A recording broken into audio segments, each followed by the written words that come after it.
Actually, the Hawk is the father of the Patriot. The Pentagon officially took the Hawk off combat duty in 2002, but right now the Hawk is being supplied to Ukraine. Dear Americans, thank you for all support you already provided to Ukraine. Russia was so afraid that it sent 3 new stealth missiles to destroy it. That was the hardest fight because 3 Kh-69 missiles were coming straight at us, constantly changing altitude. It was a 3-on-3 duel, and the Hawk won. Is that just luck? Because the Hawk's analog brain operates on the principle of a Coca-Cola vending machine. It shouldn't be capable of standing up to modern threats. And yet there it is, burning 3 stealth missiles out of the sky. How did it happen that the old Hawk, which appeared in the middle of the last century, is shooting down new Russian missiles on par with modern systems? And actually doing it better, because by the book, Patriot needs 2 missiles per target. 3 targets? That's 6 missiles. Hawk did it with 3. Its missiles know how to attack from above like the way a hawk dives on its prey. Maybe we don't fully understand the Hawk. Maybe the Americans retired it prematurely. Or maybe this isn't quite the Hawk missile system everyone thought they knew. You're about to see it all with your own eyes and decide for yourself. Hit like so other viewers can find this video. And if you're interested in how weapons actually perform in a real war, not on a training range somewhere. Don't forget to subscribe to the Weapons of Victory channel. Wish you luck and hope to see you soon.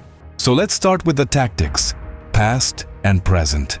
In the late 1950s, NATO was bracing for a Soviet lightning strike on Western Europe. The Hawk's tactical mission was to shield the front line from attack. Aircraft, helicopters, and the cruise missiles that were just beginning to appear at that time. In other words, the Hawk was meant to be a shield for infantry and armored vehicles on the march. This contraption, the most recognizable part of the whole system, but the USSR never dared start that conflict. So the Hawk's combat baptism didn't happen in Europe. The Six-Day War, 1967, legend has it. First combat launch, direct hit. Too bad it was friendly fire. Talk about a rough start, but after that, everything went smoothly. The Hawk fully lived up to its official name, but the Americans nicknamed it Hit and Watch It Kill, which is even more accurate. Before the Russo-Ukrainian War, the Hawk had over 100 confirmed kills worldwide, so it arrived in Ukraine holding the title of one of the most effective SAM systems in the world. The Hawk is a star, but an aging one, because it is very, very slow. This is the control panel with different operating modes. This is the computer that processes information from the antenna, then that data goes to the command post. The computing power of this computer is effectively 0. Strictly speaking, it isn't a computer at all. It's an analog information coordination central that links the search radars to the illumination radars. This is the very first version of the Hawk that the US handed over. Its hardwired logic cannot be reprogrammed. Instead of a processor and software code, there are blocks of resistors, capacitors, and transistors. Just imagine the processing speed, and something had to be done about that. But alongside that, another problem emerged: the sheer bulk of the Hawk missile system. There's just too much metal, cables, wiring, and trailers here. Add to that the loaders, 6 launchers, and the missiles to go with them. Every element of the battery is towed separately by standard Army tractors.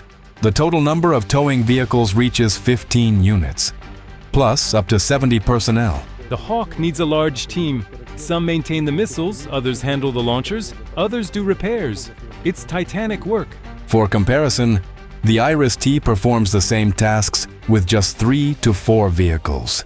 And finally, the Hawk's biggest problem, the one that kills any enthusiasm. Its missile requires continuous illumination of the target by its own radar all the way to impact. There it is, with 2 large antennas on a single platform. Looks like a giant pair of binoculars, doesn't it? And that's not a coincidence. This thing is going to surprise you. Operating principle: 1 radar, 1 missile, 1 target.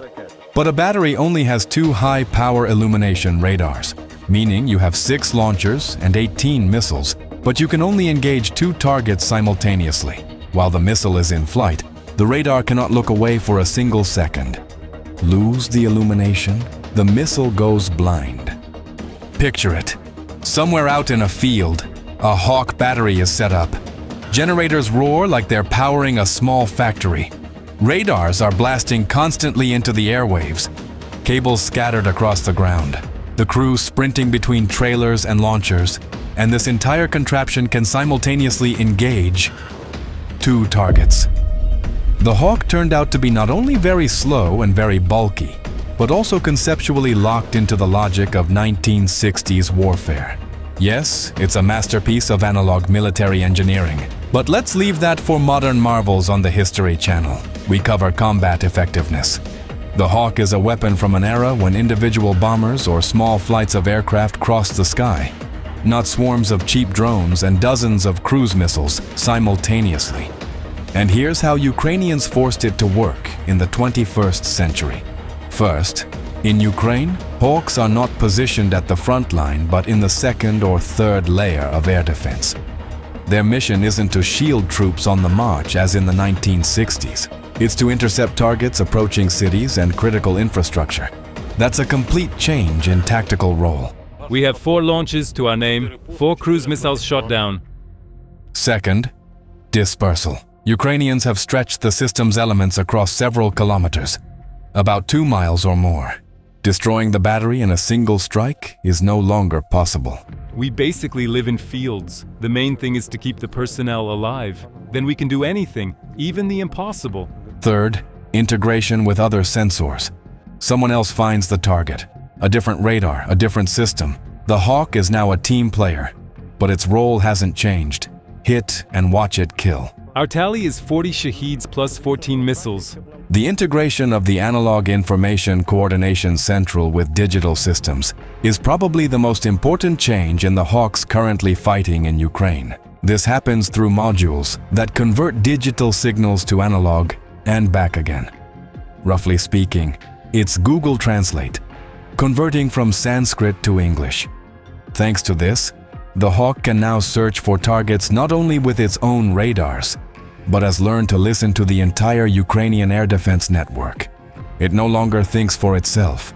It strikes when told. Here's how that works against Russian Ha-69 cruise missiles. A difficult, low observable target. This missile flies low and is nearly invisible to the Hawk's own radars, but they're not even needed a different external radar spots the missile earlier.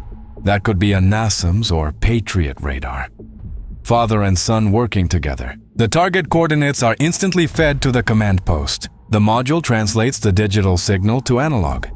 The ICC swings the illumination radar precisely to the right sector and waits for the missile to appear. And then the high-power illumination radar locks onto the missile and doesn't let go.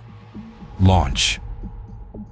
Despite being considered old, the Hawk's 40-kilometer range is twice that of the German Iris-T SLS, and its ceiling of 18 kilometers is almost on par with the Iris-T SLM.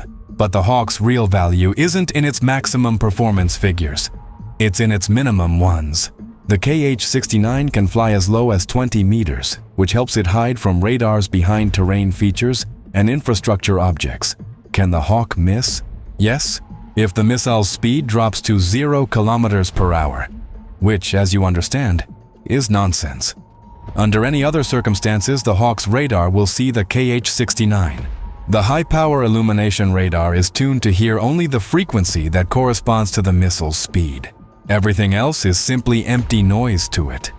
But there is another detail that can give the American missile trouble.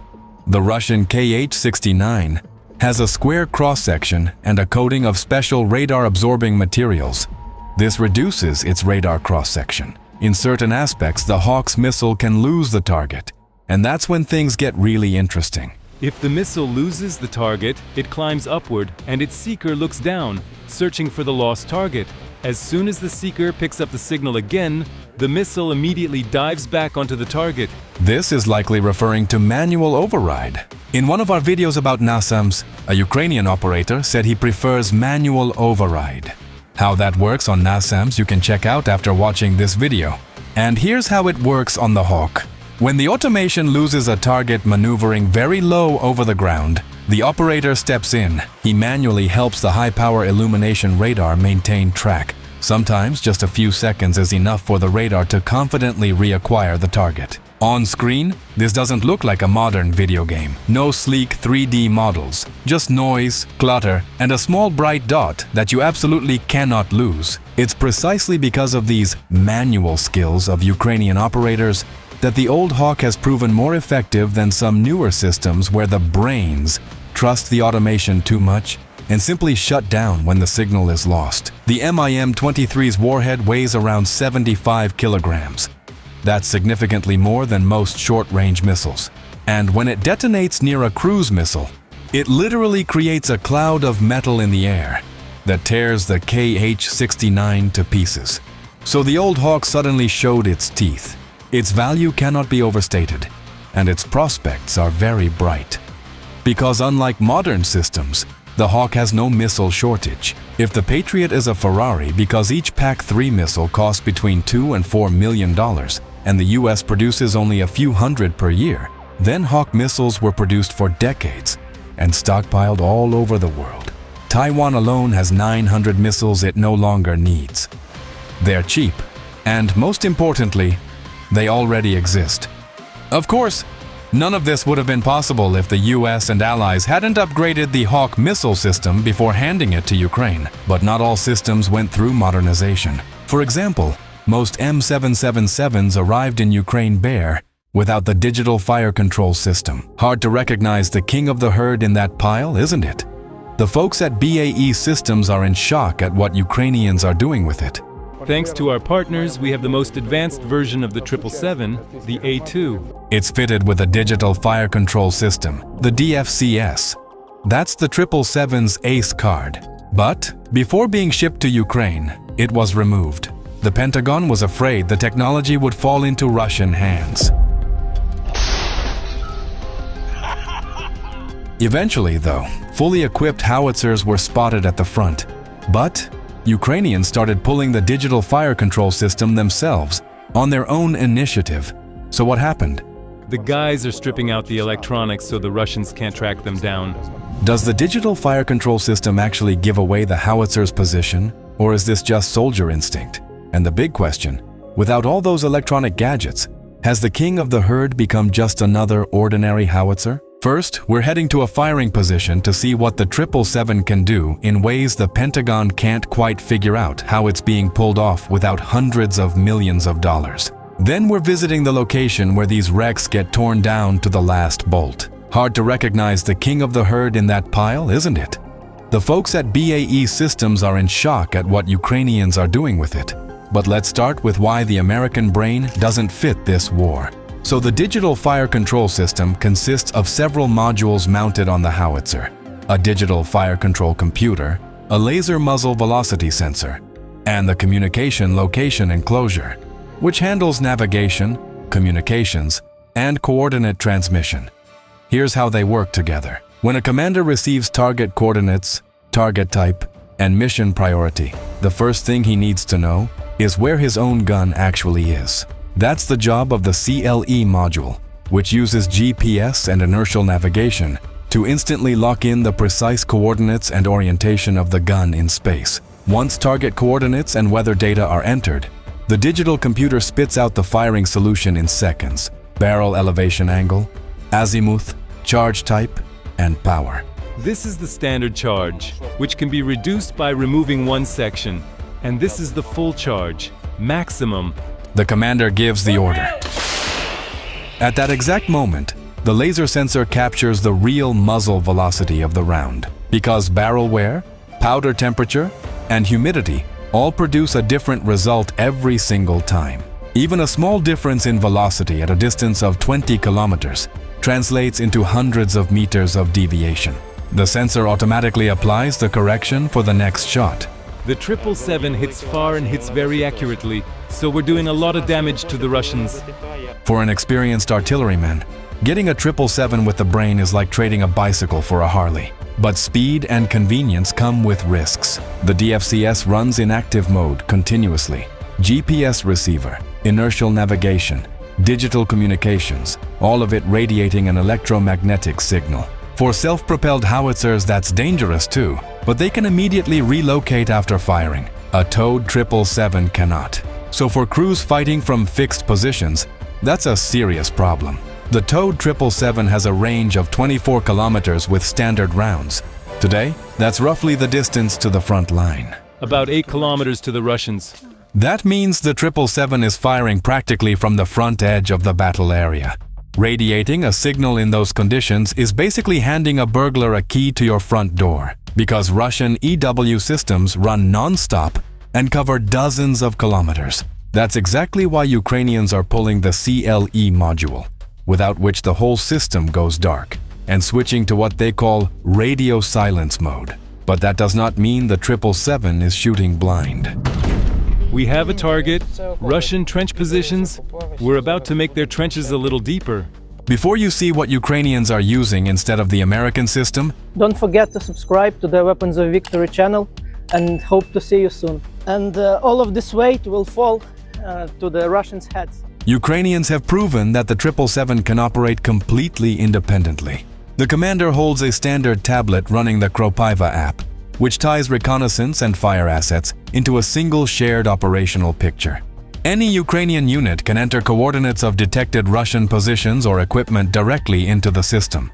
By NATO classification, this falls under the C2 type, command and control. It means the scout and the artillerymen are looking at the same screen. Scouts don't need to call the artillery. Commanders don't need to call the scouts. Everything is in the app. The battery commander simply distributes targets between gun commanders, and from there it's straightforward. The Kropyva combat control system has a ballistic calculator built in for the 777. Once the gun coordinates, target coordinates, and weather data are entered, the app outputs barrel elevation angle, azimuth, and charge type. The gunners use classic mechanical sights and an optical panoramic sight, spinning the hand wheels manually the old-school artillery way, until the mechanical scales on the howitzer match the numbers they were given. Then the commander gives the order. Заряжай! Пострел! If the howitzer is properly zeroed, the margin of error is around 3 meters. Just keep the shells coming. 2 or 3 rounds, and the crew conceals the gun, barrel lowered to the ground, branches thrown on top. Everything's clean. Actually, perfect. When a target is destroyed, it disappears from the app. And no, this is not a product from BAE Systems or Palantir. Kropyva was born in volunteer chat groups. People at the Pentagon genuinely don't understand how something like this happened without hundreds of millions of dollars in investment. But none of this means 777 crews are safe, because counter-battery fire is very much still in play. Russian radars are scanning the sky non-stop. The 777 is being hunted hard. Quiet. Sounds like artillery working. But not on us this time. When we hear it coming in, we'll have about 10 seconds to find cover. Better to hit the ground immediately. A counter-battery radar doesn't need a GPS signal. It needs a shot. While the shell is still in flight, the radar tracks its trajectory. In fractions of a second, the algorithm works backward along that trajectory and locates the firing point with accuracy down to tens of meters. Those coordinates go straight to an enemy battery. From the moment the 777 fires to the moment the return strike lands, it's just a few minutes. That's why artillery crews never bunk near the gun. The 777 takes the counter-strike alone. Even deep fortified gun pits often don't save it. Our howitzers have taken hits from Lancets, Grad MLRSs, and Krasnopol rounds, but we always bring them back. Wounded howitzers end up here. Hard to recognize the king of the herd in that wreckage. Can they be restored? Hard to believe, but yes. Western partners don't get it. For them, it wouldn't even qualify as scrap metal, let alone something worth repairing. Ukrainians can't afford to throw a gun away, because a replacement might never come. So they strip whatever's left of a 777 down to the last individual part. Every piece that survived might be needed later, because from those pieces, they essentially build an entirely different howitzer. But some components have to be restored from scratch, and that's where things get complicated. Look at the size of the shrapnel coming in. Titanium gun. That's another name for the 777, because titanium is used extensively throughout its construction. That metal cut the system's weight nearly in half compared to similar howitzers. But it became a problem, because titanium is not ordinary steel. The guns come in with all kinds of damage. A lot of it is shrapnel damage. Ukrainians have mastered the technology of welding titanium surfaces on damaged artillery systems. This had never been done in Ukraine before, because titanium is a demanding metal, and only a handful of people in the entire world can weld it without cracks or deformation. We're in contact with our Western partners. In video calls, we broadcast the entire 777 restoration process and other details. In some cases, they're learning from us. They say so themselves. BAE Systems, after seeing Ukrainian repair shops, was so impressed it opened talks about cooperation, starting with maintenance work in Ukraine and potentially moving toward production down the line. Some guns come back a second, third, even fourth time because I recognize my own welds. The scale of artillery fire in this war is apocalyptic. So 777s need restoration not only because of combat damage, but simply from physical wear and tear. With spare parts running short, even solutions like this become relevant. That's a hydraulic pneumatic accumulator pulled from a tractor. At that point, the question of whether the 777 is a British howitzer or an American one stops mattering entirely. The real question becomes whether it's even a 777 at all. Let everyone resolve the George Washington's axe paradox for themselves. But the main question remains: is the M777 still the king of the herd in a war where hundreds of FPVs are circling in the sky at any given moment? Is restarting production of these howitzers actually a mistake? Drop your thoughts in the comments. Ukraine is among the top 3 largest operators of Humvees in the world, about 6,000 units. Thanks to the Americans for this equipment. But only here does the order of the Humvee exist. There is a secret chat in Ukraine where only those who work with Humvees communicate. We invoke the steel. You are watching how a Humvee priest, in the presence of crew goblins, conducts an initiation rite for the fresh meat, who doesn't yet know that Humvee doors don't just close, you force them to. Everything here is very heavy, absolutely every part. This old girl needs a strong crew to keep her rolling. However, the military guys still love it, for its self-sacrifice, in the literal sense of the word. Because if you strip down one Humvee, you can restore 26 others. Engine, transmission, suspension, pedals, controls, wiring, even doors and seats. All of it is modular and essentially bolt-on across different Humvee variants. It's like a Lego set. The main thing is to know the sequence. That is why Ukrainians try to recover even completely destroyed vehicles from the battlefield. Because a Humvee doesn't die, it gets distributed among the living. This is an important feature because transport on the front line is always in short supply. But it is still considered the sledgehammer of vehicles. And that is not a flaw. Because today the Humvee took a hit from a 14.5mm round. But it's nothing. It can be restored. even the armored modifications are designed only for protection against a 7.62mm bullet and shrapnel. How did the Humvee survive such shelling? There is a secret here. To the surprise of the Americans, the Ukrainian military discovered that the Humvee is actually a Swiss Army knife. Which modifications are the rarest, and which turned out to be the most useful in the conditions of modern war? Why did the Ukrainian operational experience shock even the creators of the Hum? Which part here is the smallest and at the same time the most important? Right now, you will see everything with your own eyes. The Humvee is already warming up, and you still haven't hit the like button. Fix that. Especially since the order of the Humvee doesn't recruit just anyone. Tell me, where are we going, bro? To the enemies. The Ukrainian army received its first Humvees back in 2001. Although they are not that old, in this war they are like aliens from the past. A significant part of the fleet in Ukraine is soft skin modifications that were not designed for frontline combat. This has happened before in its career. Back in the day, even before the appearance of the official armored version of the Humvee, the American military bolted steel plates on the outside. Ukrainians are doing the exact same thing to adapt them to the conditions that have developed on the battlefield right now. This is not a welded construction. Everything here is attached with bolts. They bolt on additional plates on the outside or mount Kevlar elements inside, which retain the bullet or its fragments even with partial penetration of the outer layer. If a piece of shrapnel penetrates the armor, it gets stuck in this lining. But what about the glass? Because 14.5mm rounds have colossal energy and usually pierce light armored vehicles. The armored glass that is currently being produced in Ukraine for Humvees is often made thicker than the original American ones, so that it can withstand heavier hits and close artillery bursts. To withstand a 50 caliber or 14.5 millimeters, the thickness of the block increases from the standard 60 millimeters to 100 millimeters, and even more, 140 millimeters. But, as you can see, it saves the crew's lives. The weight of such a block is from 60 kilograms. That is why it is bolted on the outside, so that it doesn't kill anyone from the crew during a crash or a strike. The external placement allows leaving the Humvee quickly in a critical situation. If the vehicle is on its side, you won't open the heavy doors. Then you just turn these handles and the glass falls out. Of course, the blind application of non-standard solutions can be fatal, because the excessive weight reduces the lifespan of the components. Fortunately, back in the day, the Hum received a huge safety margin for the base chassis. It's as if the American engineers guessed that a harsh fate was waiting for it.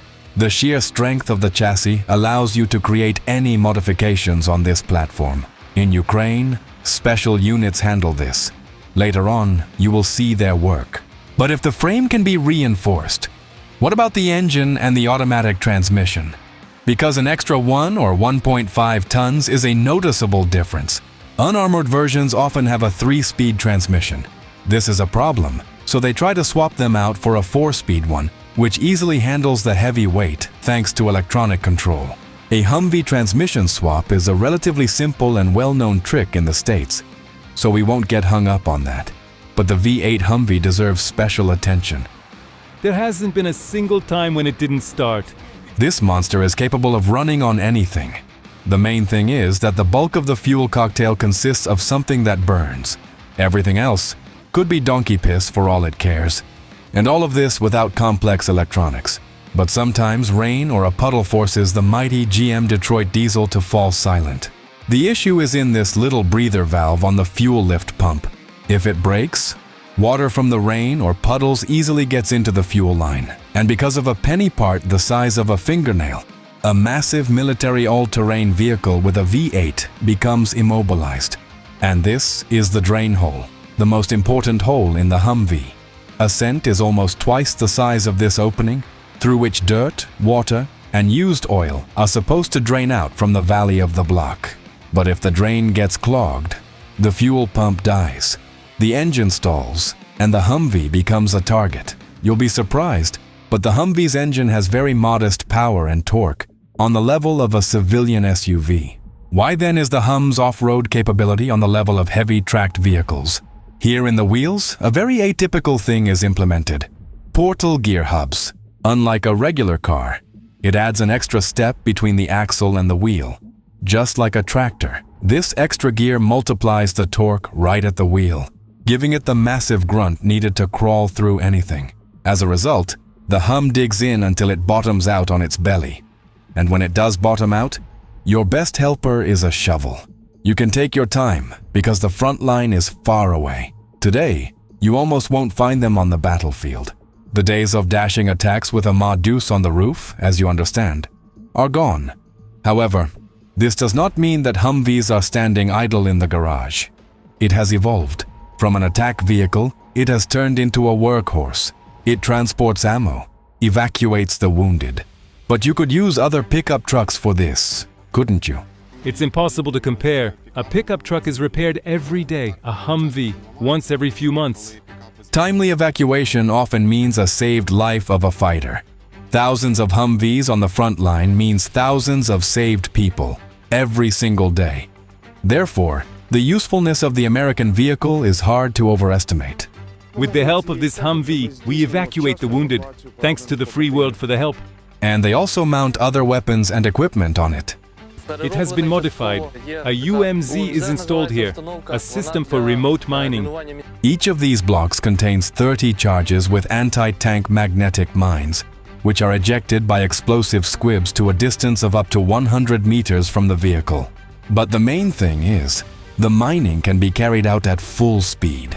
If you drive at a speed of 40 kilometers per hour, the operator presses a button on the remote control every 2 seconds. Thanks to their exceptional characteristics and off-road capability, Humvees are often used as a platform for heavy weaponry. On the two-seater M1152 versions, they mount guide rails from multiple rocket launcher systems. You can mount any improvised multiple rocket launcher system here, because the sturdy chassis will withstand any recoil. In addition, Ukrainians operate a small number of specialized vehicles based on the HUM, Avenger anti-aircraft systems, mobile anti-tank complexes with TOWs, and launchers for APKWS's guided rockets. And even self-propelled 105mm 2CT Hawkeye howitzers. This is the rarest Humvee-based equipment in the world, because even American units don't have the 2CT Hawkeye. Ukraine is the only country where you can meet this rare beast, because American generals, back in the day, rejected this cannon on wheels for some reason. At first glance, the idea of mounting an M20 on a Humvee chassis is quite simple, but that's not the case. Soft recoil technology, SRT, is applied here. Its purpose is to absorb and reduce recoil forces by moving the cannon forward before firing and then using a hybrid recoil mechanism to return it to its initial position.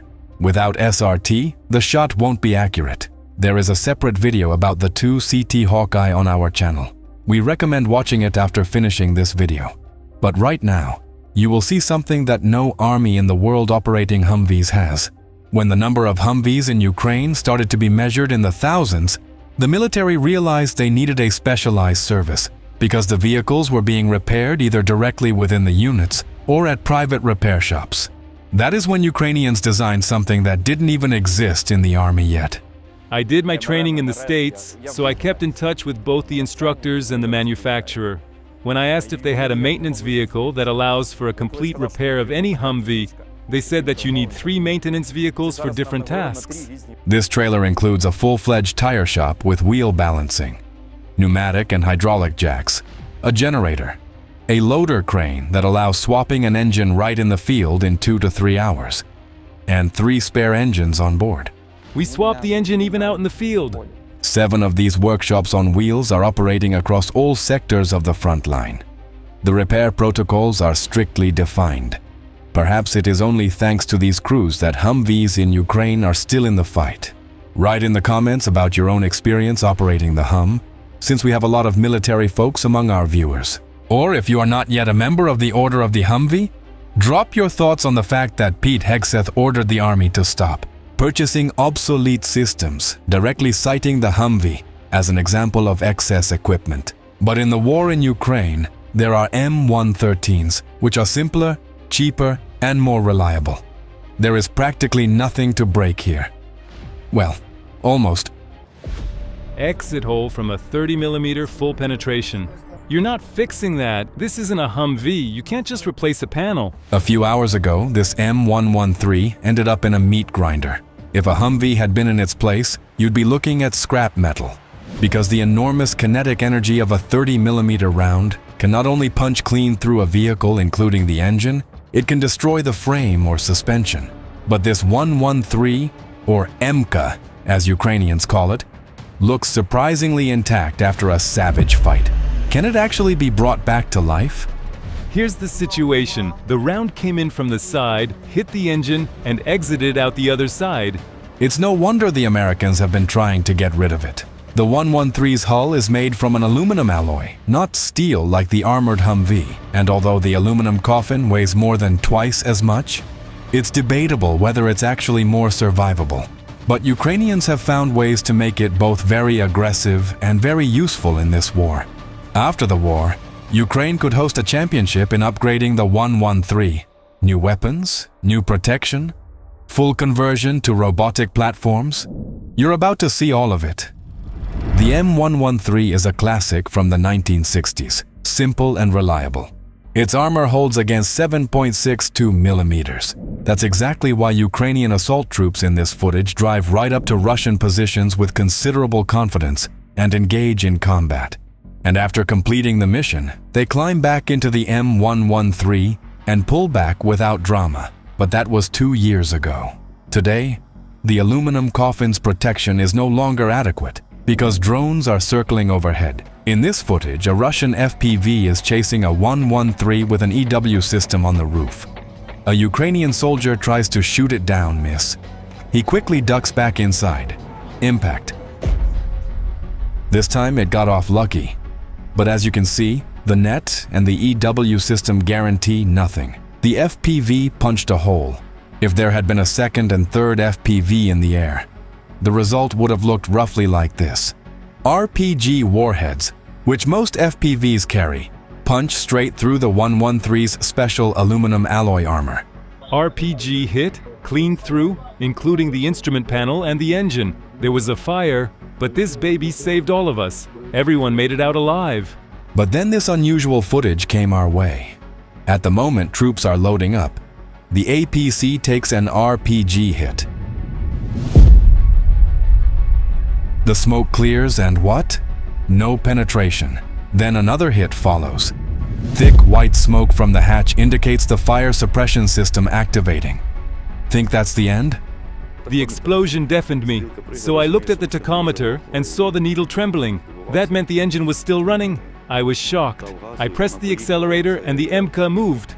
And indeed, the 113 coughs black smoke and starts rolling. At that moment, I was the happiest person on the planet. Hit like if you understand exactly what that driver was feeling. Don't forget to subscribe to the Weapons of Victory channel and leave a comment. And we continue. Among the over 1,900 M113 units Ukraine bought or received from allies, there are countless different versions of this vehicle. The most protected version of the 113 is considered to be the Australian variant. The aluminum coffin is covered in ceramic panels that stop 14.5mm rounds. The floor is reinforced with steel against mines and IEDs. Inside, lining that stops secondary fragments. But most of the 113s Ukraine received are just plain aluminum boxes. If you drive one near the front line, the question isn't whether something will hit you, it's from which direction. A heavy machine gun, an artillery fragment, an FPV, any one of those turns the APC into a crematorium. So Ukrainians do what soldiers have always done when the equipment fails them. They MacGyver it. Just finished, added armor, welded on a cage, made a visor over the ramp, still need to hang the chains. And there's your secret to the 113's resistance against RPGs. No factory version of the American APC has this kind of toughness. And that's not even the most exotic upgrade option. But gradually, real combat has defined what the ideal 113 should look like. What you'll see next isn't a garage solution. It's a new modification being developed and tested right now by the Ukrainian army. And what about weapons? Oh, things get just as interesting there.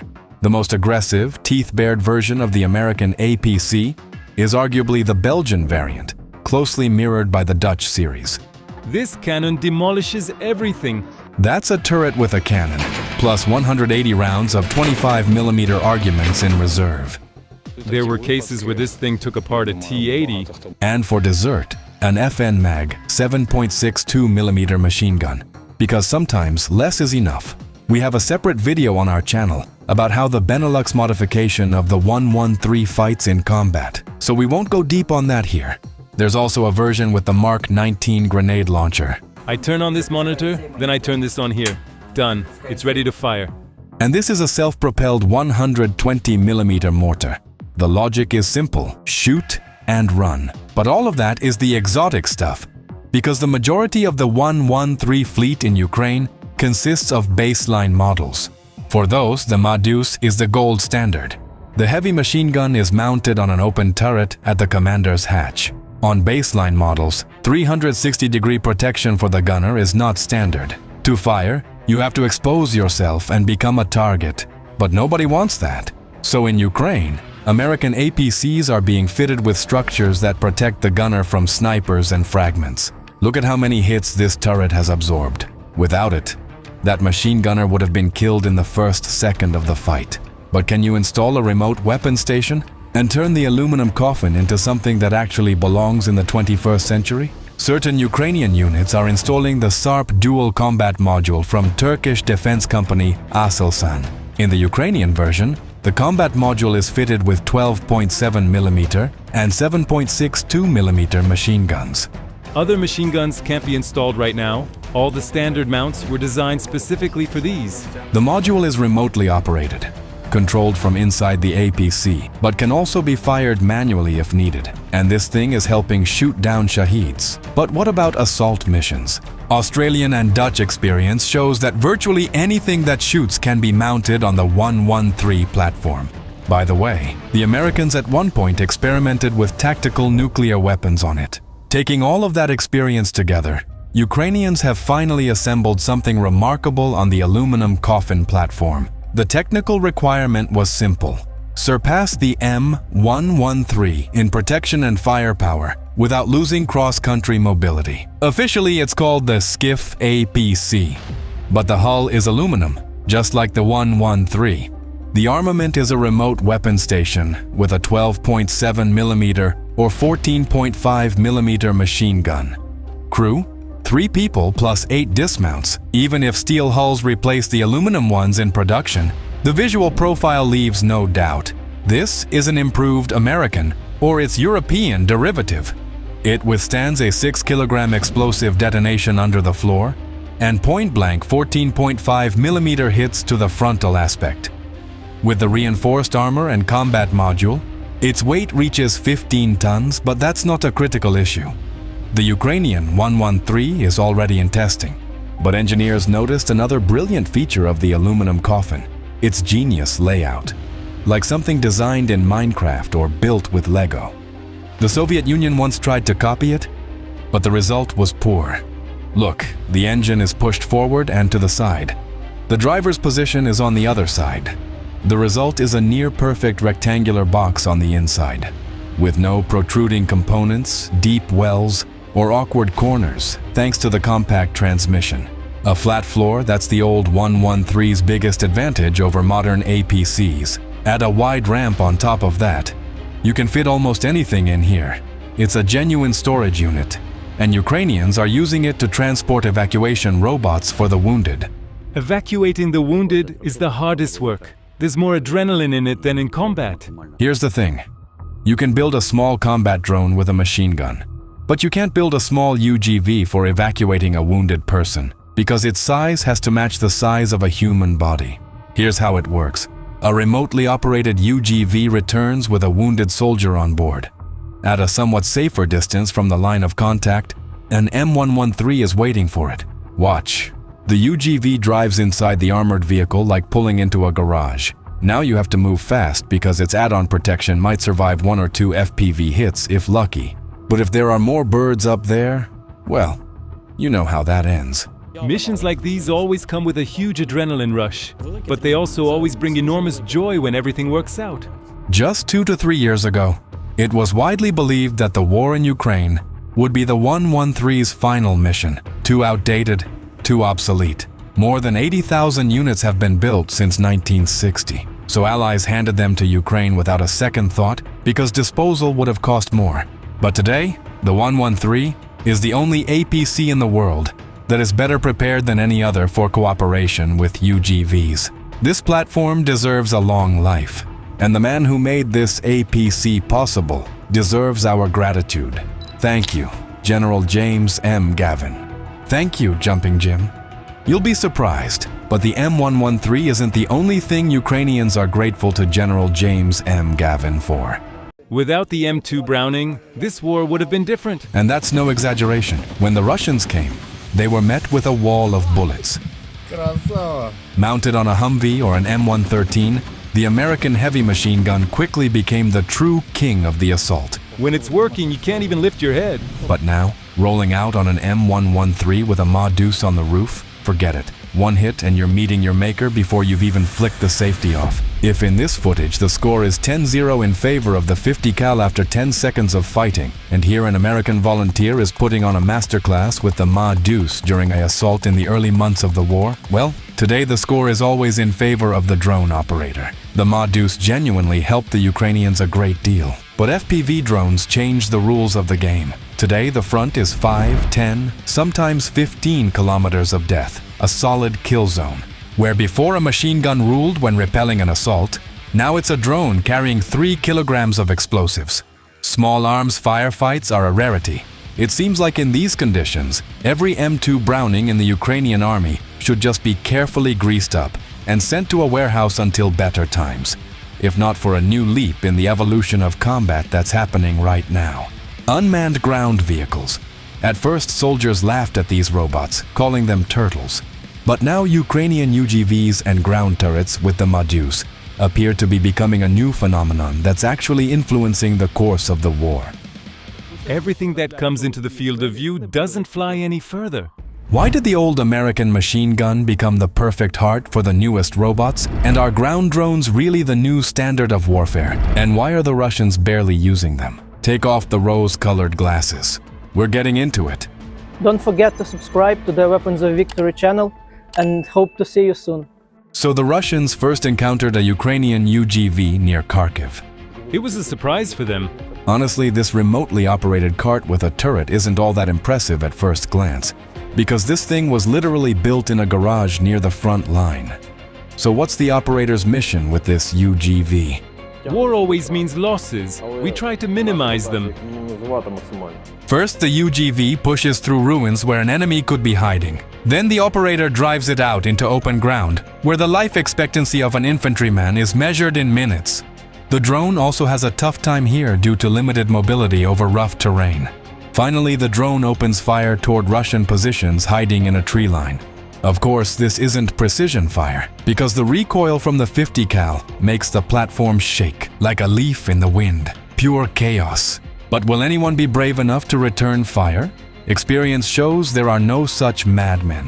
So the UGV laying down suppressive fire covers the movement of friendly infantry. That's the first thing. And second, it draws fire from Russian mortar crews, which reveals their firing positions. What happened next? A few hours after this strange-looking probe, which at first glance looked like pure chaos, the Ukrainians hit the newly identified Russian positions with artillery, then assault, and take that tree line. If you want to see how that whole operation went from start to finish, we have a separate video about that assault on our channel. So just 12 months after their debut near Kharkiv, Ukrainian UGVs don't look improvised anymore. But standard solutions almost don't exist, because UGVs are being produced not only by many Ukrainian manufacturers, but also within individual units themselves. So everything is constantly being upgraded. Controls, batteries, hull, software. The one thing that stays unchanged, the M2 Browning. In that time, they've run thousands of missions. From resupplying the front and evacuating wounded soldiers to full-on assaults without a single human involved. You're about to see what that looks like. And yeah, the M2 Browning is doing most of the talking, so. They drove into the village in the fog in cars, but then our UAV spotted them. The UGV rolls in to settle the matter. The operator stares hard at the screen. No point waiting. The floor is given to the M2s.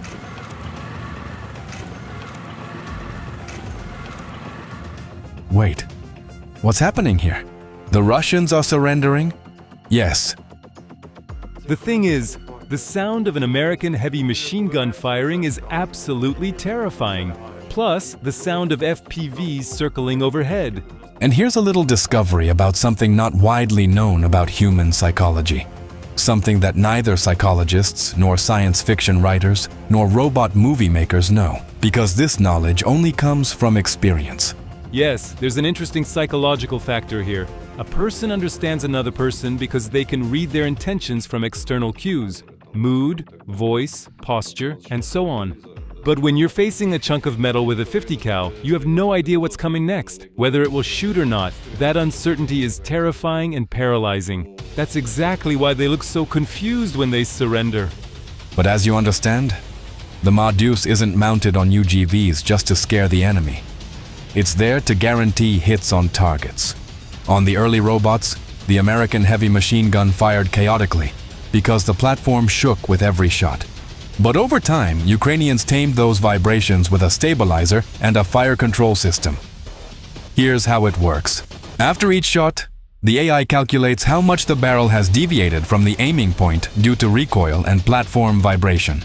The operator simply gives the fire command or marks the target on a tablet, and the brain inside the turret decides the exact moment to pull the trigger. This is where another feature of the M2 Browning reveals itself. Its perfect mechanical timing. The impulse of the gun doesn't happen before the shot, but after it. When the round is in the barrel, there's an ideal micropause. And it's precisely at that moment that the shot fires, and the bullet leaves the barrel. Even an experienced machine gunner can't catch that moment manually. This delivers incredible accuracy. So much so that it has now become possible to engage aerial targets flying at speeds of 400 kilometers per hour. Our main targets are Shaheeds, and yesterday we shot down a jet-powered Shaheed for the first time. Where a machine gunner would burn through 50 rounds, the AI-powered system does it in just a few shots. These are remotely operated turrets based on the Browning M2 that independently find and identify targets and transmit the image to an operator who can be located far away. The job of the person with the gamepad in hand is simply to give the fire command. The fire control system allows it to operate at night too. These are footage from a nighttime clearing of a village house. In front of the UGV operator is a screen with a live feed from a camera and a thermal imager. A drone in the sky controls the surrounding space. And there's the house. If a Ukrainian fighter were there instead of the robot, the advantage would be with the Russian, because he's in cover. The UGV opens fire. The Russian thinks it's some kind of crazy Ukrainian, because nobody shoots while standing in the open. That only happens in movies. The Russian returns fire.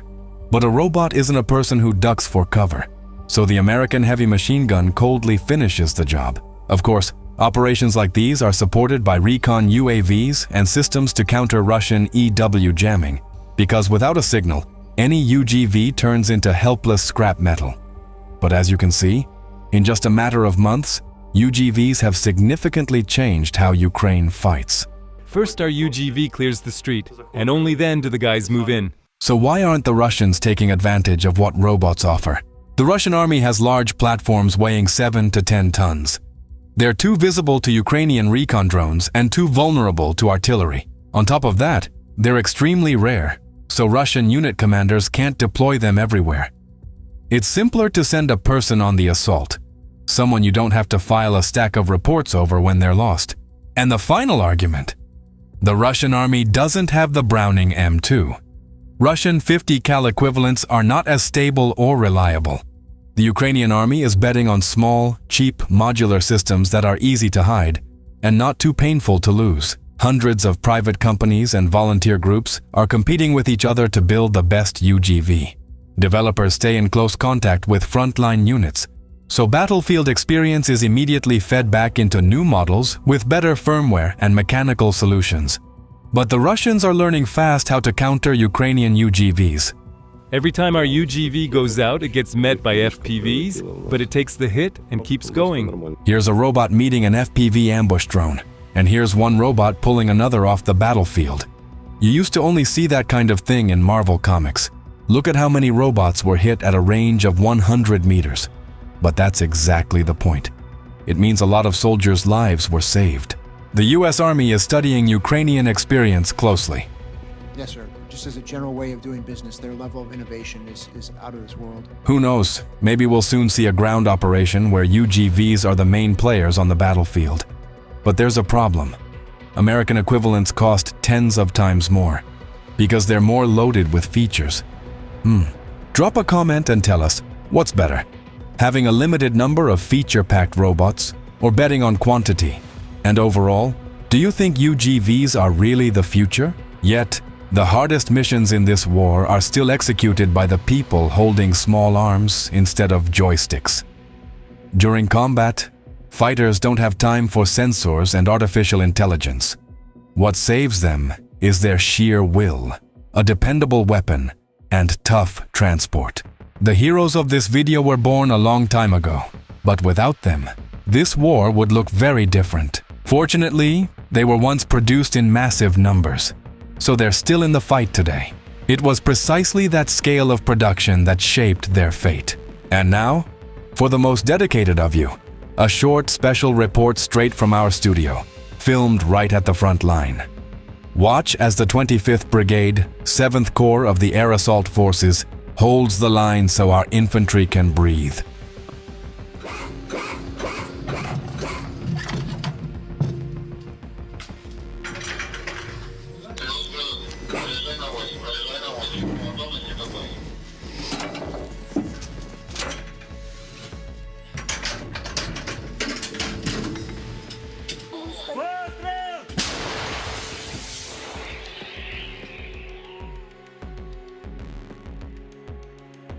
This is the work of artillerists from the 25th Brigade, 7th Corps of the Air Assault Forces, holding the line for our infantry.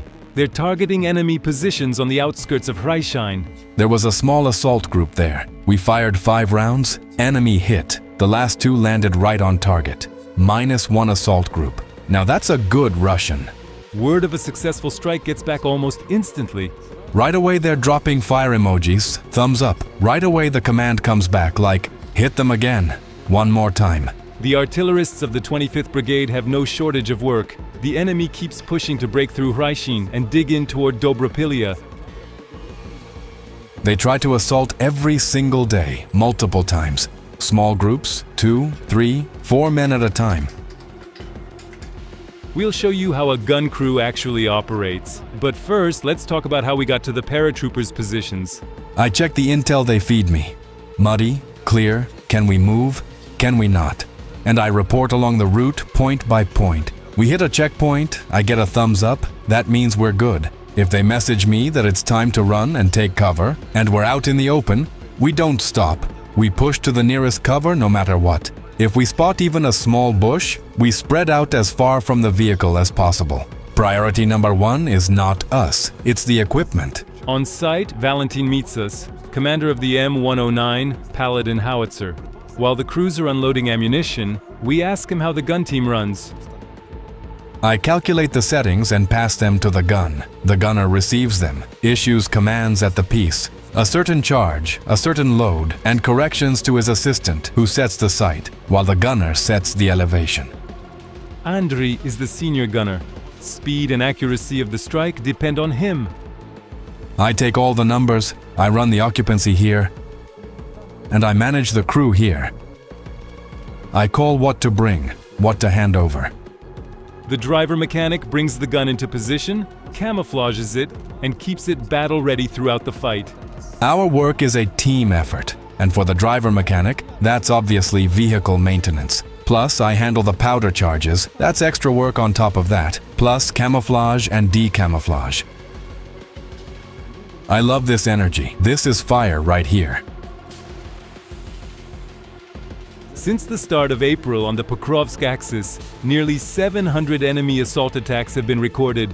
The occupiers are pouring most of their effort into trying to hold Hreisheim and push the offensive further. The artillerists of the 25th Brigade, 7th Corps of the Air Assault Forces, together with other Defense Forces units, are breaking those assaults every day and destroying enemy forces before they even get close, stopping the Russian advance deeper into Donetsk Oblast. Now, a few words from us, your team behind this video. This episode took us an enormous amount of time and effort to put together. Hours of research, digging through declassified documents, military reports, combat footage, and technical data from across the globe.